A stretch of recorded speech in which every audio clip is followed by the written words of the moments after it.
Note before you even try to do this is, can your patient actually rotate 45 degrees, right? Because if they can't, then you can't do this technique.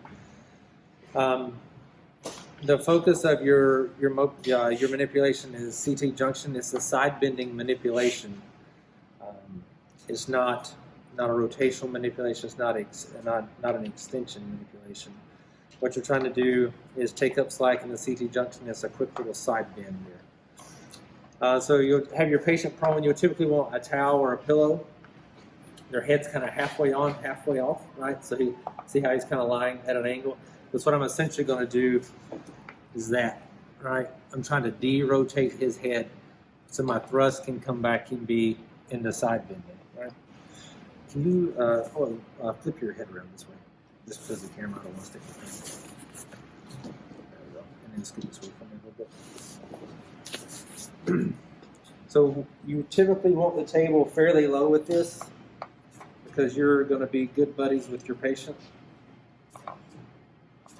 Because you need to be over the top of them. Because you my hip is essentially on his ribs, so that when I pull to rotate his head, his body is not moving. Right.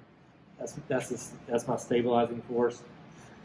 The hardest part with this, in my opinion, is that if you can do that, you can do the manipulation.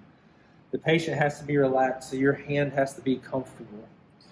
If you come in here and just like plant your thumb on their trap and just start essentially doing a lateral glide, it hurts like crap and they won't relax. It'll feel very pokey and uncomfortable. So you want a broad grip. It's not very forceful. It's just more of an oscillating type movement. I'm just trying to get his head moving, right? I'm not doing anything forceful. It's just light pressure to start de-rotating his head, right? So that's step one. Step two is going to be your right, on this side, my right hand placement. So I'm trying to do a side bend manipulation, right? So to do a side bend, your force is going to follow essentially where your fingers are pointing, right? So if I put my hand up here this way, I'm going to push him into extension. If I want a side bend, I'm going to be situated like so, right above his ear, so that when I roll him out of rotation, my thrust is in the side bend.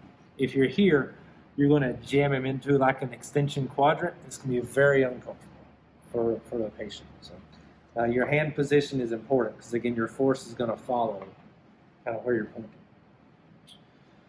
So what you're trying to do, you're trying to get their head moving, trying to take them out of rotation.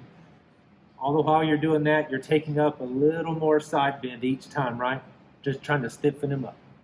And then when you feel kind of where the barrier's at, you got him rocking. It's just a quick jolt in the side. Other side.